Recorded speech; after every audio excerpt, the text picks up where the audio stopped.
Consider this. From the moment your alarm clock buzzes, your brain is a decision-making machine. What will you wear today? Should you have cereal or toast for breakfast? Which route should you take to work or school? Our lives are a constant stream of choices, a veritable river of forks in the road.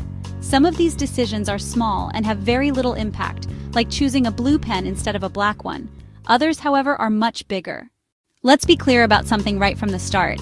The idea of making the perfect choice every single time is a myth. It's an impossible standard to live up to, and frankly, trying to achieve it will only lead to frustration and anxiety. Life is full of variables, unknowns, unexpected twists and turns. You can make a decision based on the best information you have available at the time and still have it not turn out exactly as you planned. That's not a failure. That is simply the nature of reality. The weather can change, people can change their minds, new information can come to light. Educator Samantha Agus has outlined a fantastic five-step process. Five-step process, simple, effective. The first step is to formulate your question. This means getting very specific about the problem you are trying to solve. A vague question like, how can I be healthier? Is hard to answer. A specific question like, what is the most effective and sustainable way for me to incorporate 30 minutes of exercise into my daily routine? Gives you a clear target to aim for. Once you have your specific question, the second step is to gather your information. This is your research phase. For our exercise question, you might look up different types of workouts, read articles about forming new habits, check the schedules of local gyms, or watch videos of at-home exercise routines. Step 3 is to apply the information. This is where you actually start thinking critically about what you've found. Ask yourself crucial questions. Who is this information coming from? Is there any bias? Does it make logical sense?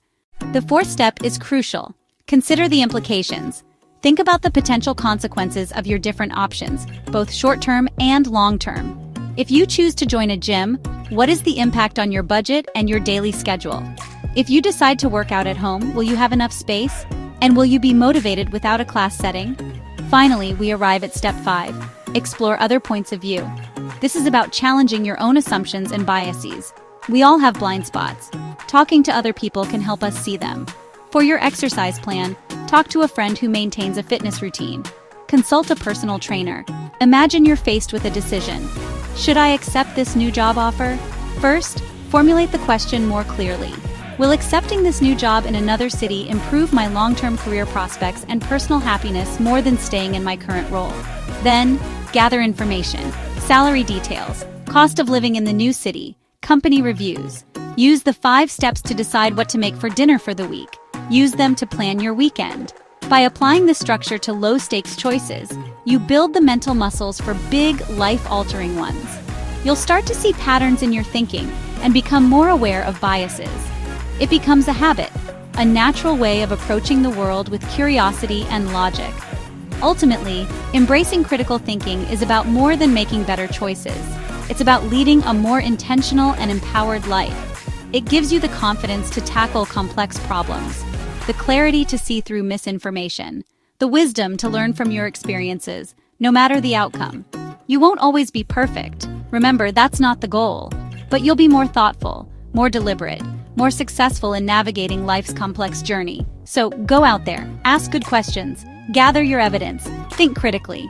The world is waiting for your next great decision. Consider it.